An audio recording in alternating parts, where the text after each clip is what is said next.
Cuando el sexto ejército alemán se rindió en Stalingrado el 31 de enero y el 2 de febrero de 1943, aproximadamente 91.000 soldados alemanes fueron tomados prisioneros por el Ejército Rojo.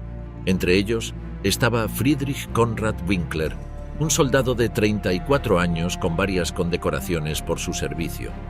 Tras su captura el 2 de febrero, fue enviado al campo de prisioneros de Beketovka, donde las condiciones inhumanas, el hambre y las enfermedades causaban estragos entre los cautivos.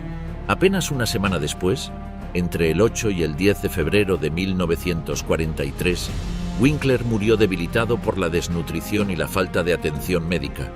Como él, más de 86.000 prisioneros alemanes en Stalingrado nunca regresaron a casa.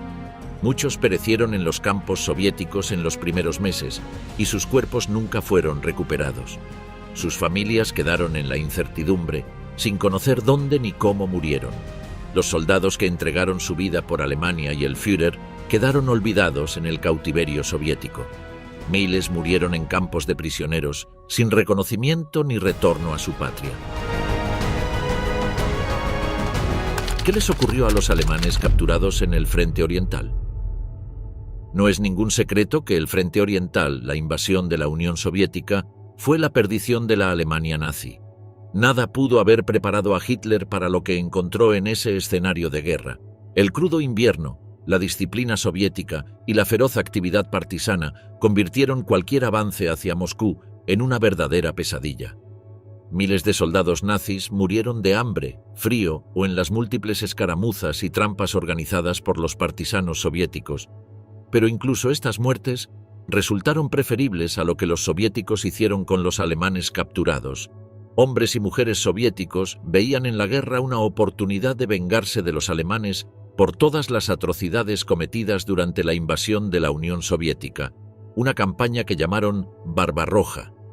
Durante esta operación, Hitler había ordenado a sus soldados liquidar a todos los llamados bolcheviques y a cualquiera que pudiera ser considerado su aliado o cómplice. Para el ejército alemán, la orden era clara. Todos los pueblos eslavos debían ser eliminados.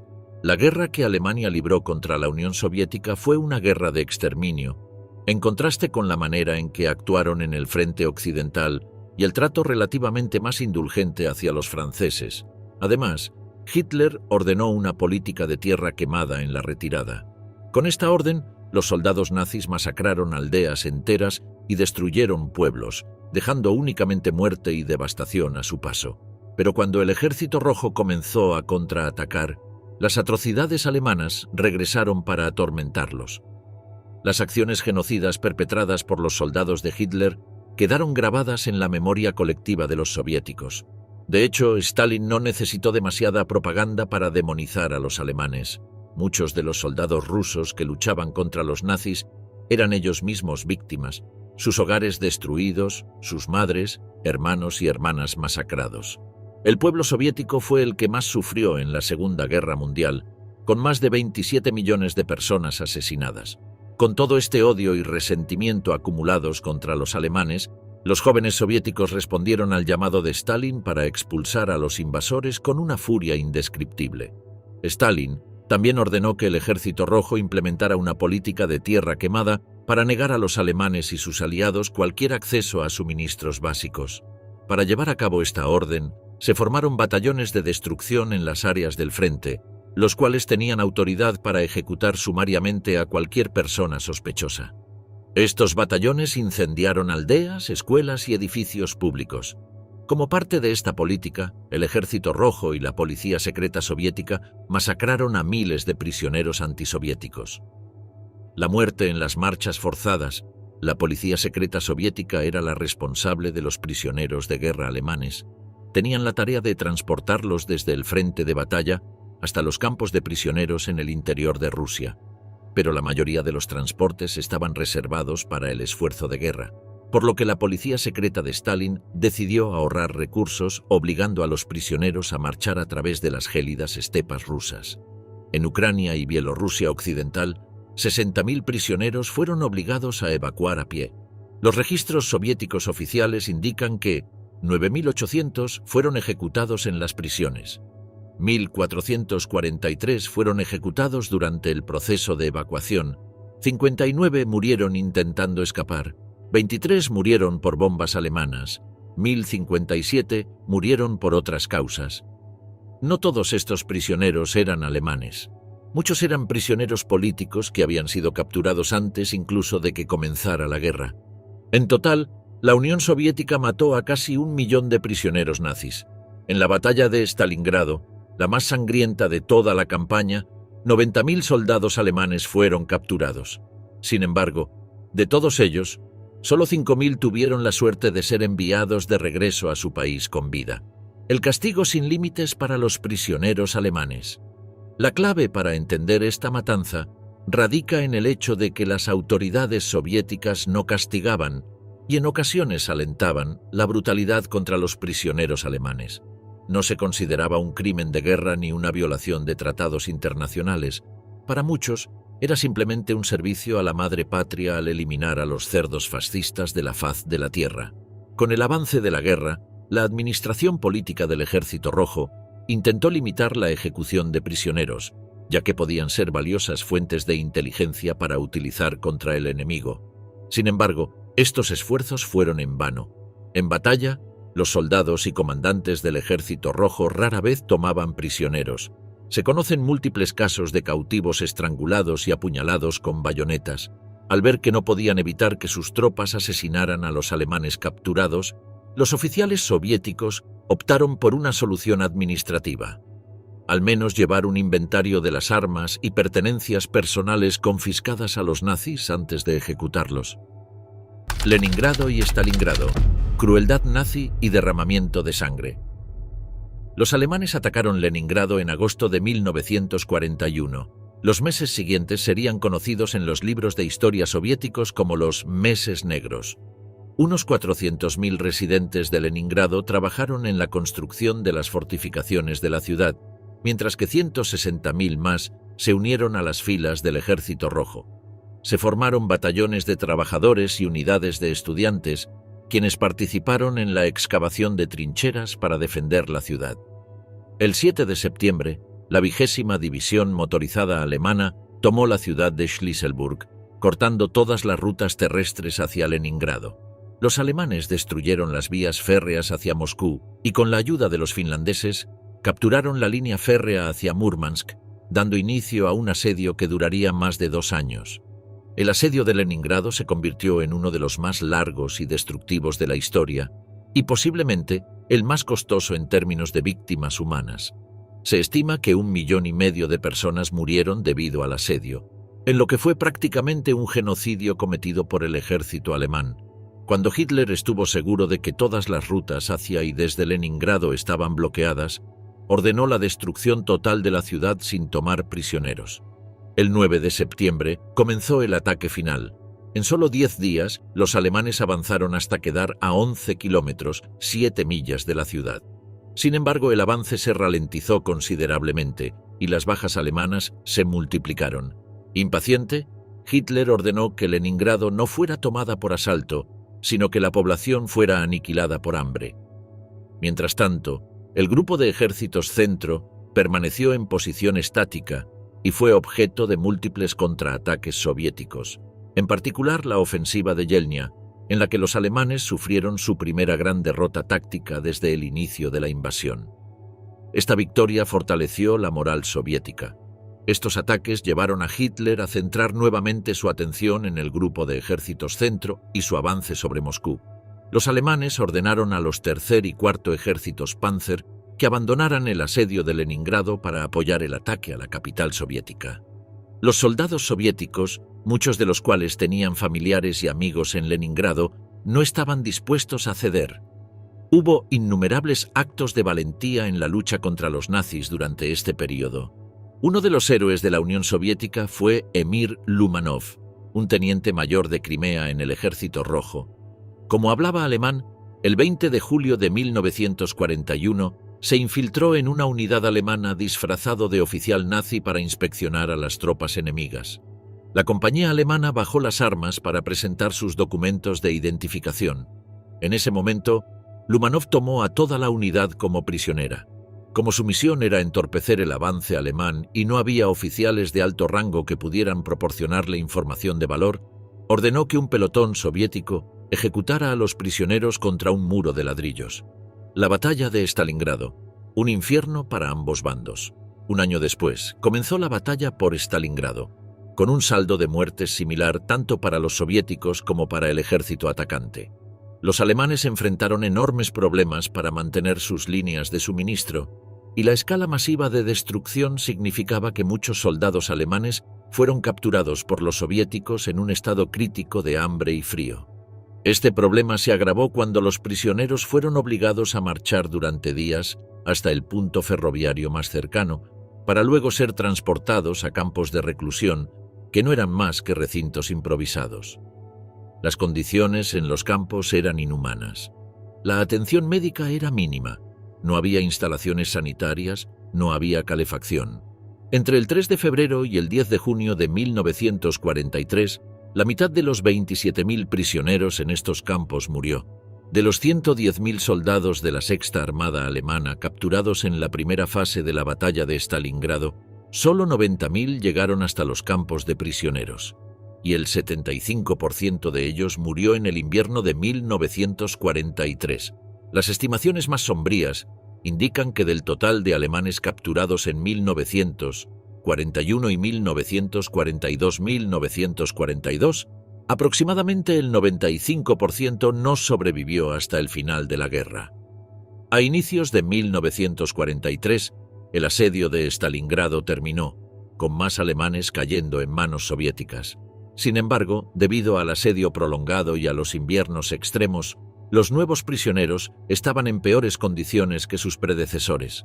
Capturados por el Ejército Rojo, los alemanes fueron saqueados sistemáticamente. Les quitaron relojes, anillos, ropa, cinturones y botas.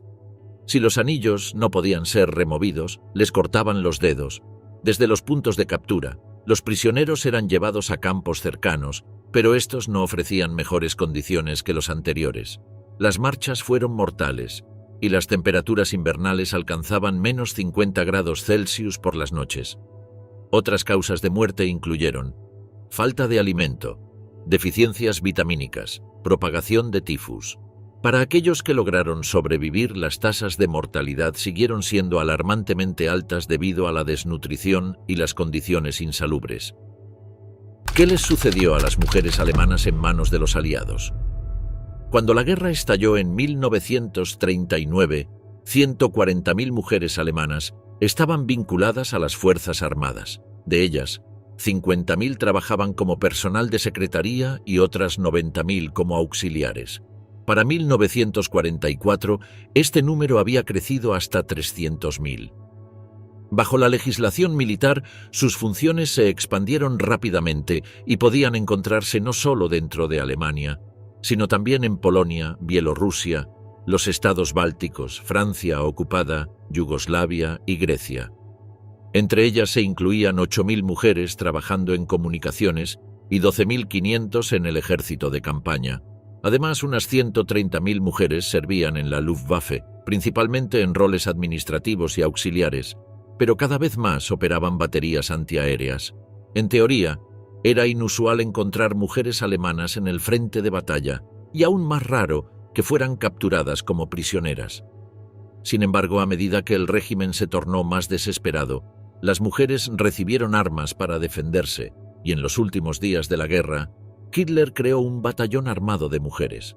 También había un número considerable de mujeres del servicio de la Cruz Roja alemana adjuntas a las Fuerzas Armadas, quienes estaban protegidas bajo la Convención de Ginebra.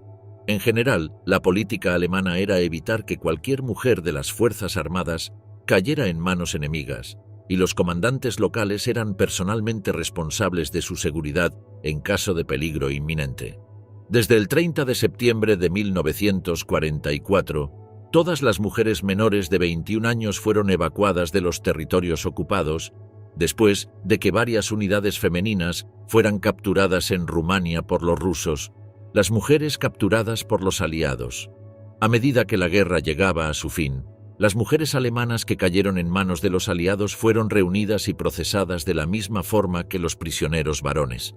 más de 100 mujeres fueron detenidas en los cuarteles del norte de Pilsen, donde se hicieron conocidas como los Gorriones de Pilsen, ya que formaron un coro y cantaban para sus captores. Inicialmente, Pilsen fue controlada por los estadounidenses, pero luego fue entregada a los rusos, lo que aceleró la necesidad de encontrar una solución para el destino de las prisioneras. Sorprendentemente, la mayoría de las mujeres fueron liberadas tras una revisión, aunque una asistente de comunicaciones fue retenida tras ser identificada como miembro de la SS. Sin embargo, muchas de estas mujeres no querían regresar a sus hogares en la zona de ocupación soviética, pues temían lo que podría sucederles en su regreso. No hay registros exactos sobre cuándo fueron finalmente liberadas y repatriadas, aunque se presume que todas habían abandonado los campos para finales de 1948. El destino de las mujeres en los campos soviéticos. En los campos de prisioneros de guerra soviéticos, las prisioneras fueron sometidas a humillaciones como el rapado de cabeza, mientras que otras fueron encarceladas en condiciones inhumanas. Se estima que 200 mujeres fueron martirizadas en los últimos días de la guerra. Aunque no existen registros oficiales soviéticos, se cree que fueron torturadas hasta la muerte para obligarlas a confesar su participación en crímenes de guerra alemanes. Pero incluso las mujeres liberadas enfrentaron un futuro sombrío: la venganza contra las mujeres alemanas. El rápido proceso de liberación significó que muchas de estas mujeres fueron atrapadas en la ola de represalias contra los nazis tras el colapso del Tercer Reich. El odio reprimido durante años estalló en actos brutales de venganza contra los alemanes, especialmente cuando los soviéticos recordaban las atrocidades cometidas en Leningrado y otras ciudades. Las autoridades soviéticas miraban hacia otro lado cuando estas mujeres eran atacadas en las calles, muchas veces apedreadas o golpeadas hasta la muerte por multitudes furiosas de ciudadanos rusos. Liberación de los campos de exterminio y la captura de sus guardianes nazis. Los descubrimientos horripilantes realizados por las tropas aliadas al liberar los campos de concentración del Tercer Reich desataron un odio feroz contra los nazis, lo que frecuentemente condujo a sangrientos ajusticiamientos.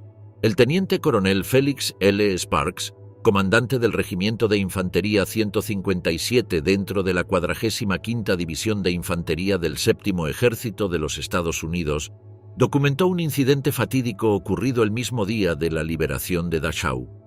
Sparks observó cómo aproximadamente 50 prisioneros alemanes, capturados por el Regimiento de Infantería 157, eran conducidos a un espacio previamente designado para el almacenamiento de carbón.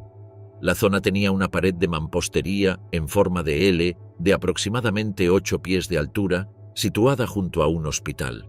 Un equipo de ametralladoras de la compañía Primeo vigilaba a los prisioneros de guerra alemanes. El teniente coronel Sparks se dirigió al corazón del campo, donde soldados de las SS aún se resistían. Sin embargo, no había avanzado mucho cuando un grito perforó el aire: «¡Intentan escapar!». Casi de inmediato el estallido de disparos de ametralladora resonó en la zona que acababa de abandonar. Sparks corrió de regreso y vio que un soldado de 19 años, apodado Birthday, estaba operando la ametralladora y ya había matado a aproximadamente 12 prisioneros e hirió a varios más. El joven, abrumado por la emoción, le dijo a Sparks que los prisioneros habían intentado escapar. Sin embargo, Sparks dudó de su versión y asignó un suboficial al arma antes de continuar su camino. El incidente desató especulaciones sobre una masacre masiva de prisioneros alemanes en Dachau. Sin embargo, Sparks aclaró que el número total de guardianes alemanes ejecutados en Dachau no superó los 50 y 30 sería una estimación más precisa. Los registros regimentales muestran que más de 1000 prisioneros alemanes fueron transportados al punto de recolección del regimiento. La investigación posterior, dirigida por el teniente coronel Joseph Whittaker, incluyó el testimonio del teniente primero Howard Buchner, médico del tercer batallón del Regimiento de Infantería 157. El 5 de mayo de 1945, Buchner declaró bajo juramento que llegó al patio del carbón alrededor de las 16 horas y vio entre 15 y 16 soldados alemanes muertos y heridos. Algunos aún se movían, pero Buchner no los examinó ni supo si se había solicitado ayuda médica para ellos. Cartas de los soldados estadounidenses sobre la venganza en Dachau.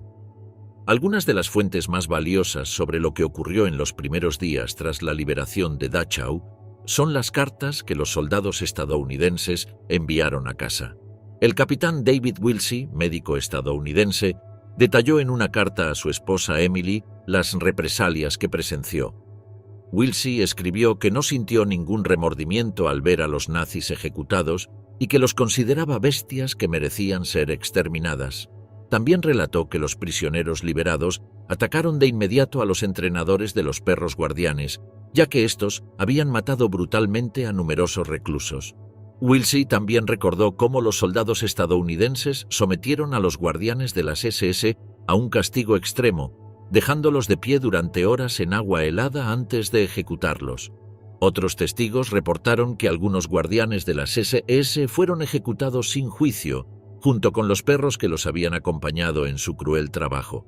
Según varios informes, 16 hombres de las SS fueron ejecutados en el patio del carbón de Dachau, mientras que entre 25 y 50 más fueron asesinados por los prisioneros liberados.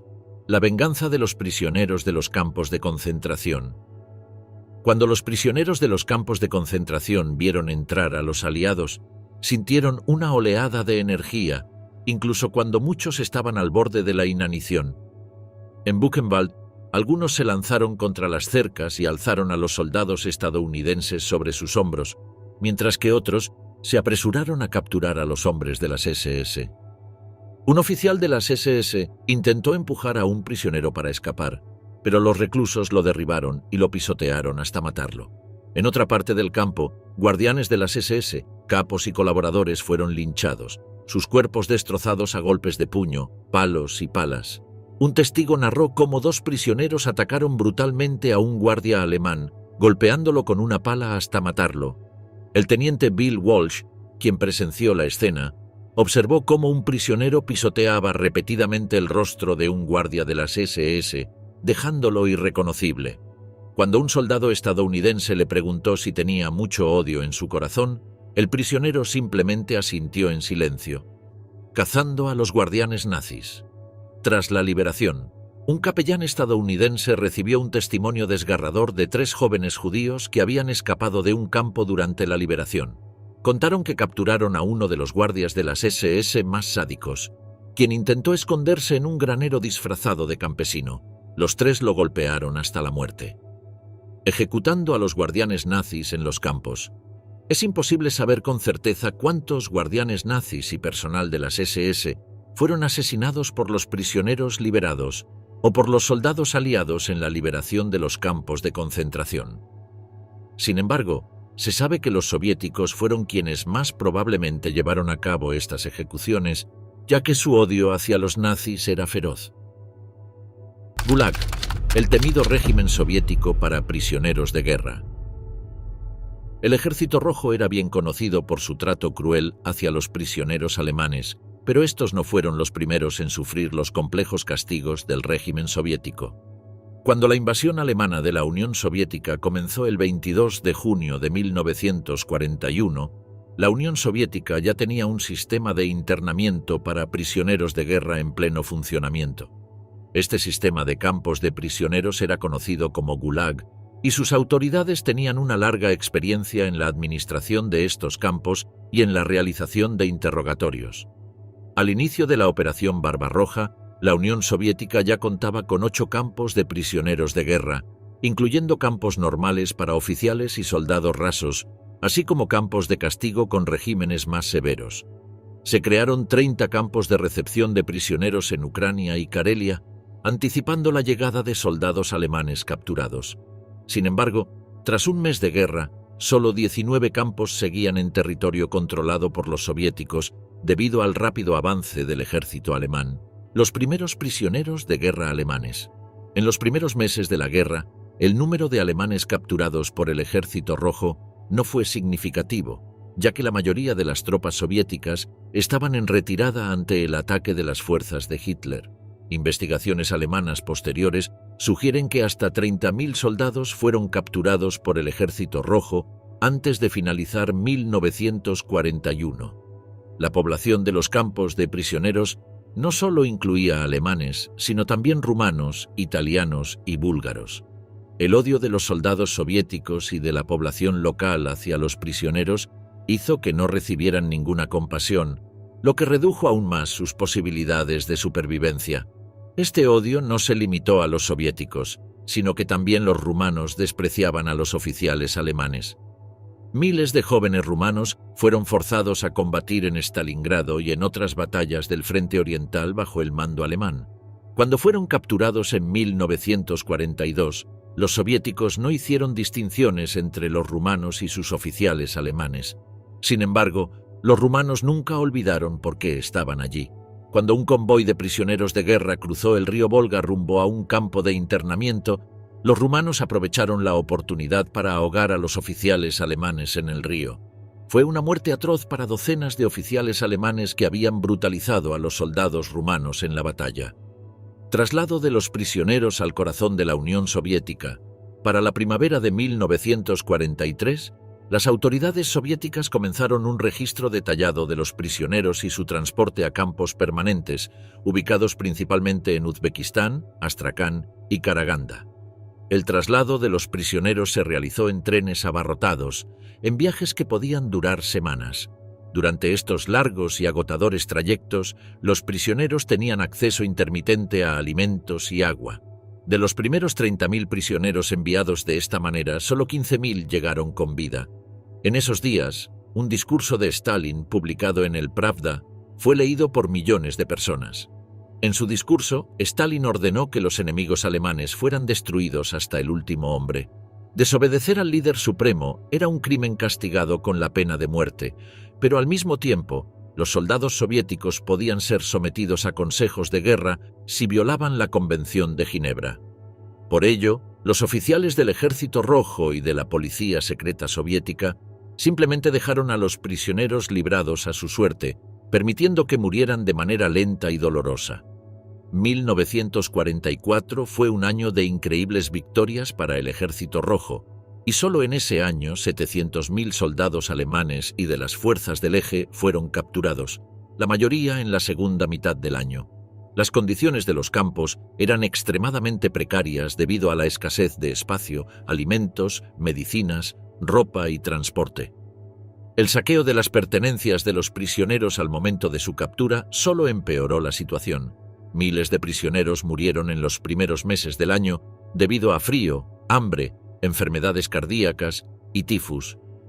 Esta situación no cambió en 1945, a medida que el Tercer Reich colapsaba y más soldados alemanes y del Eje eran capturados por el Ejército Rojo. Los soviéticos no tenían prisa en mejorar las condiciones de vida y de transporte de los prisioneros. El último año de guerra y el alto índice de mortalidad. Entre el 1 de enero y el 13 de mayo de 1945, el Ejército Rojo capturó 2.500.000 soldados del Eje en todos los frentes. Solo el 33% de esos prisioneros seguía con vida 3 años después. Revelaciones escalofriantes de un prisionero de guerra alemán en Letonia. Quizás la mejor manera de entender lo que los prisioneros alemanes tuvieron que soportar al caer en manos del enemigo es a través de sus historias individuales. Gottlob Biedermann fue un oficial de la 132ª División de Infantería del Ejército Alemán y fue enviado al Frente Oriental en 1941. Participó en las batallas de Crimea, Sebastopol, Leningrado y en el Bolsón de Curlandia. Fue precisamente durante su designación en el ejército de Curlandia cuando toda su división se rindió el 8 de mayo de 1945. Biedermann se hizo conocido en años recientes tras publicar sus memorias en el año 2000, relatando crudas historias sobre el Frente Oriental y el trato que él y sus camaradas recibieron por parte del ejército soviético. Los primeros días como prisionero. Su primer encuentro con sus captores rusos fue bastante violento, ya que le arrancaron las condecoraciones y las insignias de su uniforme. A todos los prisioneros los hicieron formar en fila con los brazos en alto y les arrebataron relojes de pulsera y anillos de bodas. Después de eso, los prisioneros alemanes fueron obligados a marchar durante 3 días sin recibir alimentos, por lo que tuvieron que recurrir a comer hierba y corteza de árbol para mitigar el hambre. Cuando finalmente se les proporcionó algo de comida caliente, solo recibieron un caldo aguado de repollo. El campo de detención en Szlocha, Letonia. Los prisioneros fueron enviados a un campo de detención en Szlocha, Letonia, donde recibieron la visita de delegaciones de una organización antifascista llamada el Comité Nacional de Oficiales Alemanes, que formaba parte del Comité Nacional por una Alemania Libre. Este grupo estaba compuesto en su mayoría por desertores alemanes provenientes de los campos de prisioneros de guerra, así como miembros del Partido Comunista Alemán que se habían trasladado a la Unión Soviética después de la toma del poder por parte de los nazis. Intentaron persuadir a los prisioneros para que aceptaran los ideales del comunismo, asegurándoles que harían llegar personalmente cualquier carta que quisieran escribir a sus familias. Sin embargo, esto resultó ser un engaño, ya que ninguna de esas cartas llegó jamás a su destino. Después de esta visita, los guardias del campo obligaron a todos los prisioneros a desnudarse para buscar tatuajes de las SS. Tener uno en ese momento era una sentencia de muerte. Aunque Biedermann no presenció ninguna ejecución, recuerda que los prisioneros con tatuajes fueron apartados y nunca se les volvió a ver. Se cree que fueron ejecutados en algún lugar del campamento. Traslado a los campos de trabajo forzado. A mediados de julio de 1945, el campo de Szlocha fue desmantelado y los prisioneros fueron dispersados a diferentes campos de trabajo forzado. Allí, Biedermann se encontró con alemanes capturados en 1944 y se horrorizó por su estado físico. Los describió como esqueletos vivientes, con el cráneo rapado, mejillas hundidas y ojos vidriosos y sin vida. Su piel tenía un tono grisáceo y caminaban con dificultad usando zuecos de madera. Sus uniformes eran poco más que harapos.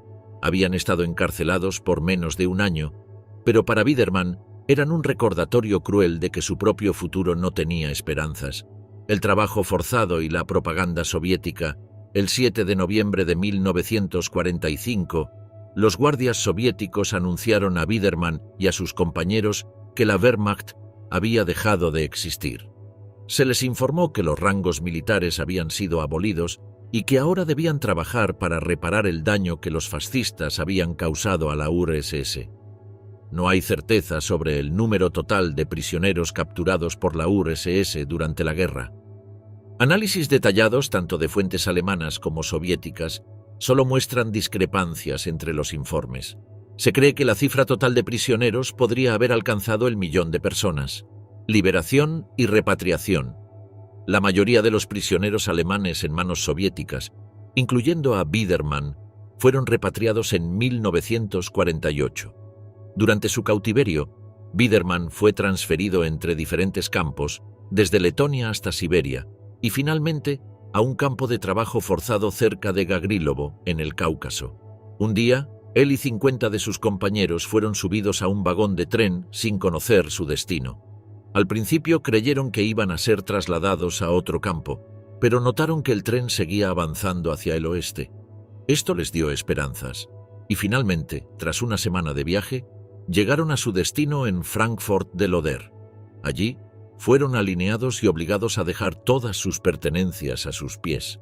Las autoridades alemanas y aliadas inspeccionaron cuidadosamente los objetos de cada prisionero. Biedermann pasó la inspección, pero un teniente mayor que estaba a su lado tenía una caja de madera sellada. El oficial a cargo de la inspección rompió la caja y encontró dentro una cruz de hierro. El teniente mayor fue sacado de la fila, devuelto al tren y enviado nuevamente al este. No regresó a Alemania hasta muchos años después. Los horribles destinos de los alemanes, mucho después de la guerra. Con el éxito del desembarco de Normandía en el verano de 1944, las autoridades británicas y estadounidenses se enfrentaron a un rápido aumento en el número de prisioneros alemanes capturados. Esto planteó preguntas sobre cómo tratar tanto a los prisioneros existentes como a los futuros, una vez que se impusiera la rendición incondicional y las potencias aliadas administraran una Alemania derrotada. Estas discusiones, así como la planificación para la reconstrucción política y económica de Europa continental, habían comenzado ya en 1943 y afectarían el destino de los prisioneros alemanes capturados por las potencias occidentales. El destino de los prisioneros alemanes en manos aliadas. En las horas y días posteriores al día D, las fuerzas aliadas lucharon por establecer una cabeza de playa en el norte de Francia y se vieron obligadas a evacuar a los prisioneros alemanes a través del Canal de la Mancha hacia el Reino Unido. Hasta ese momento, la política británica había sido enviar a la mayoría de los prisioneros alemanes a Canadá, reteniendo solo a aquellos que tuvieran algún valor para la inteligencia militar.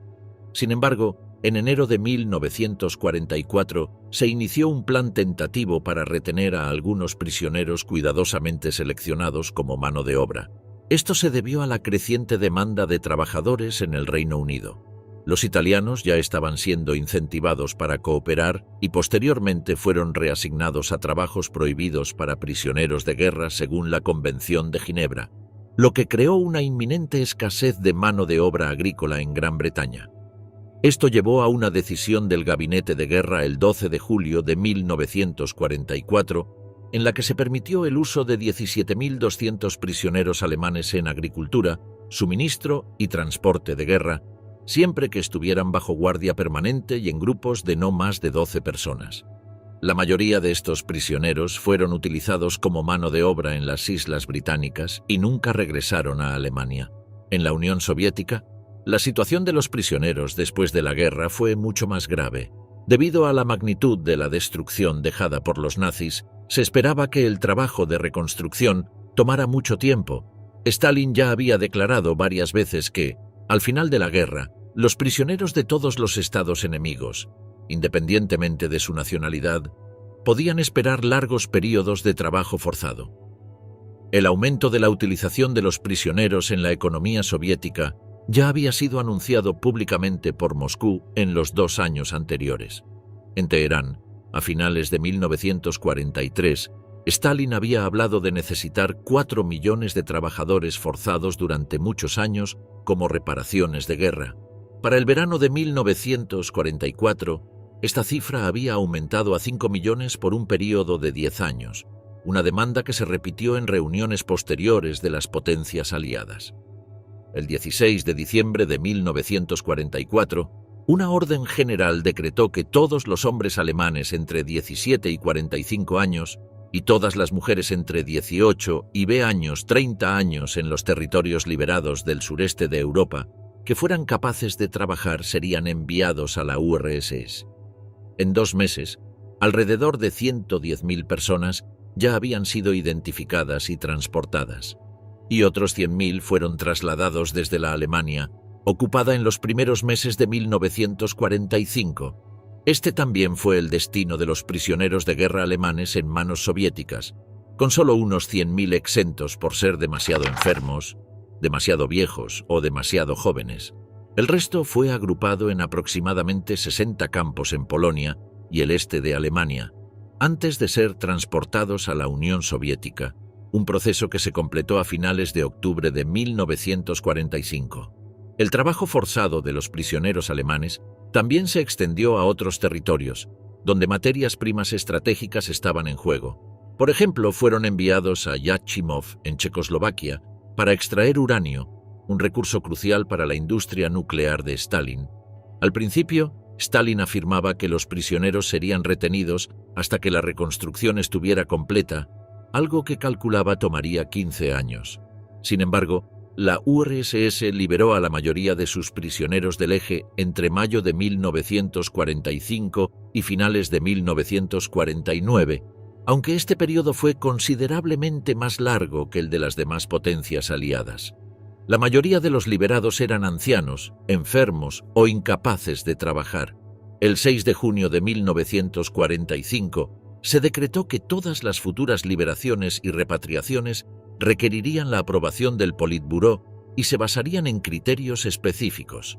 Para este punto, la policía secreta soviética ya había identificado a 225.000 soldados alemanes y austriacos en campos y hospitales que no podían trabajar, pero los oficiales fueron excluidos y debían permanecer en cautiverio.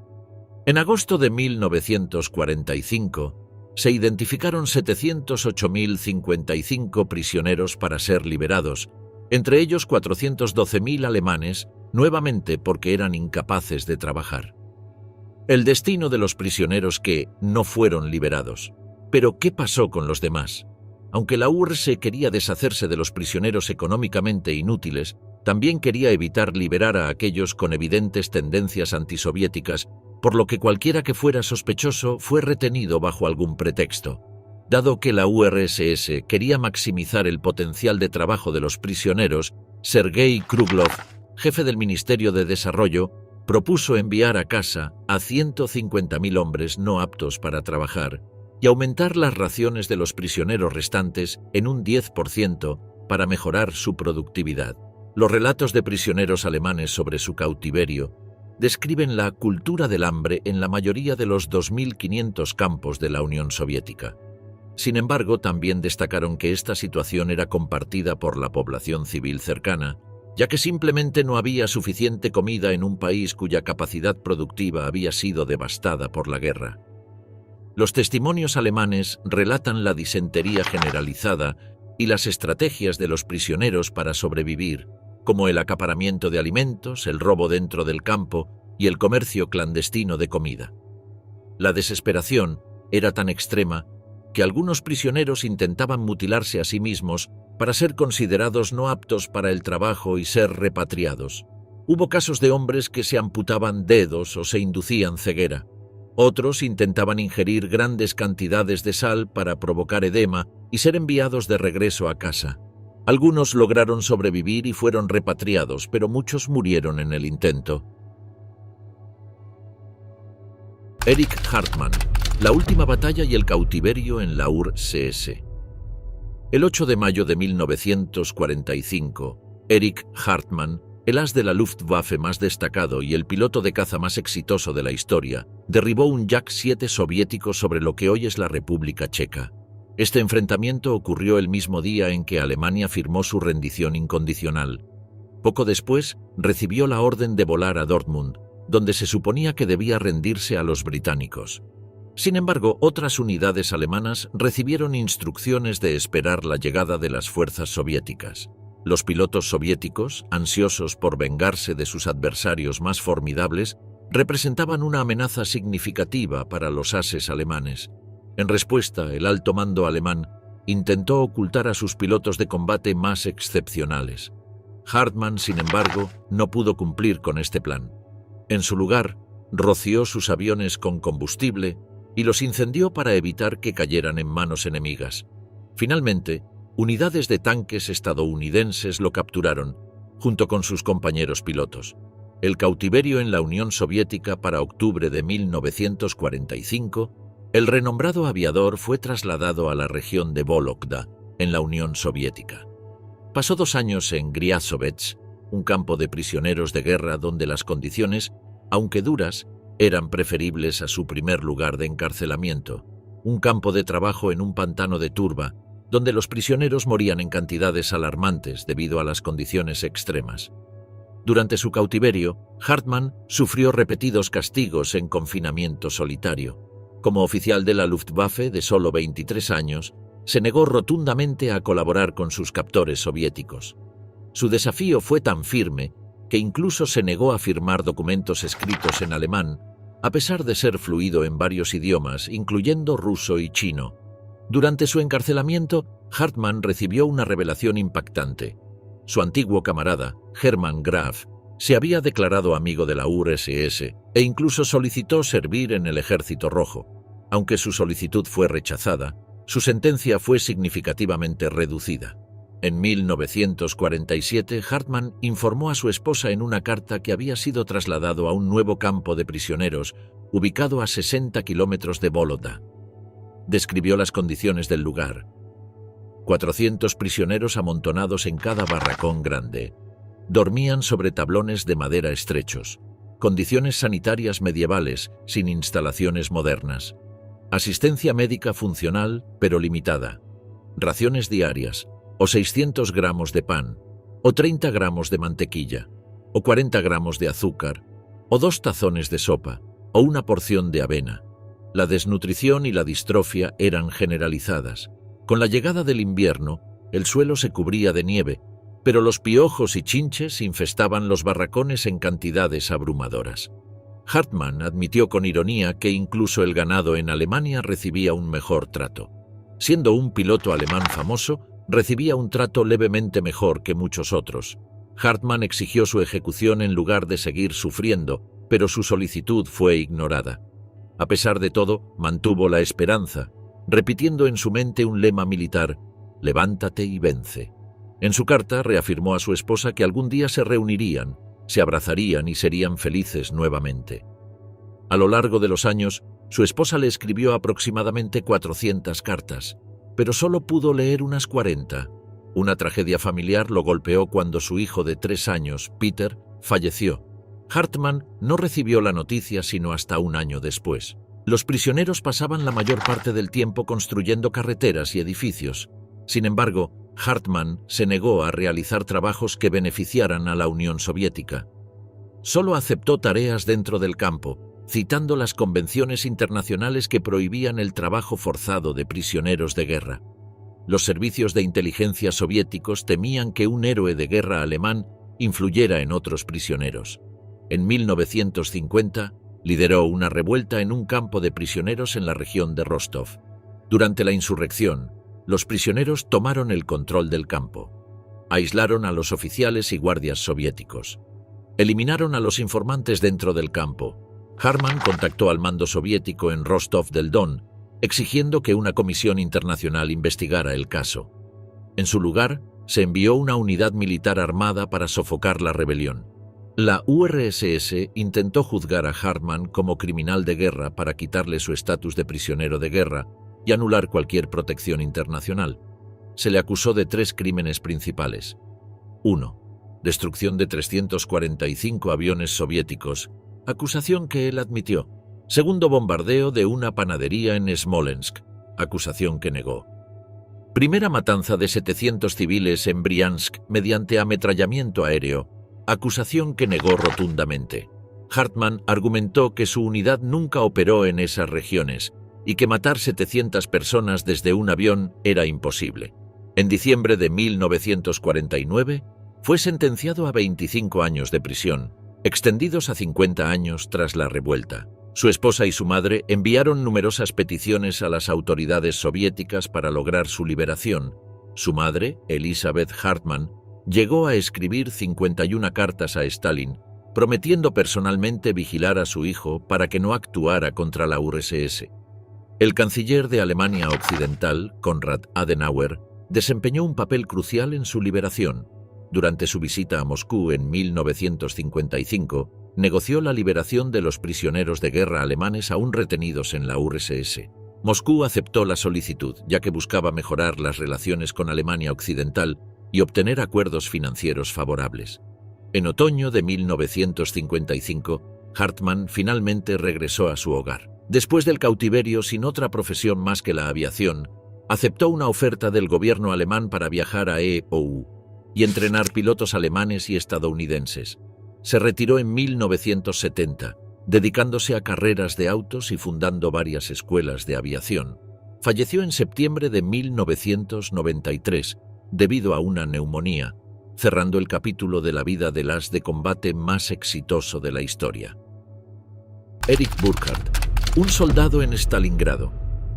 Desde el inicio mismo de la Segunda Guerra Mundial, Erich Burkhardt estuvo involucrado en combate. En septiembre de 1939, cuando estalló la guerra, este mecánico de 20 años fue reclutado en el ejército alemán. Su primer despliegue fue en Francia, pero en el verano de 1941 fue enviado al Frente Oriental, avanzando hacia territorio soviético. Según su testimonio, en el verano de 1942, su unidad marchó junto al Sexto Ejército de la Wehrmacht desde la cuenca del Donetsk hacia Stalingrado. El 24 de agosto, tras sufrir grandes pérdidas, llegaron a Kalach. A medida que se acercaban a la ciudad, la resistencia soviética se volvía más feroz. Dado que era uno de los pocos con licencia de conducir, Burkhardt fue asignado al vehículo del comandante, pero cuando se quedaron sin combustible, tuvo que continuar a pie. Su división luchó en el sector sur de Stalingrado. Cuando en noviembre se enteraron del cerco soviético, al principio se rieron, pero pronto comprendieron la terrible realidad de su situación. Para Navidad, Cualquier esperanza de escapar se había desvanecido. El 8 de enero de 1943, las fuerzas soviéticas lanzaron panfletos con la siguiente promesa: «Ríndanse. En cautiverio tendrán comida, refugio adecuado, mujeres hermosas y un rápido regreso a casa». A pesar de esto, el mariscal de campo von Paulus, comandante del Sexto Ejército, ordenó luchar hasta el último hombre.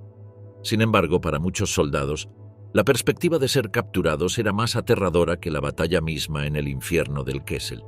Cada día, cientos de soldados perecían. No eran muertes heroicas por el Führer o la patria, eran simplemente el destino inevitable del ejército atrapado. Los que lograban refugiarse entre las ruinas de la ciudad tenían más posibilidades de sobrevivir, pero los que quedaban en la estepa helada sufrían aún más. Burckhardt recordó cómo muchos soldados perdían las piernas por congelación, arrastrándose de rodillas en busca de refugio entre los edificios destruidos. Los heridos eran simplemente abandonados donde caían, sin nadie que los auxiliara.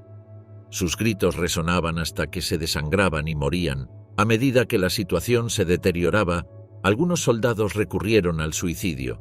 Uno de ellos fue el general von Hartmann, comandante de la división, quien se paró completamente expuesto sobre las vías del tren, esperando la bala fatal que lo mataría.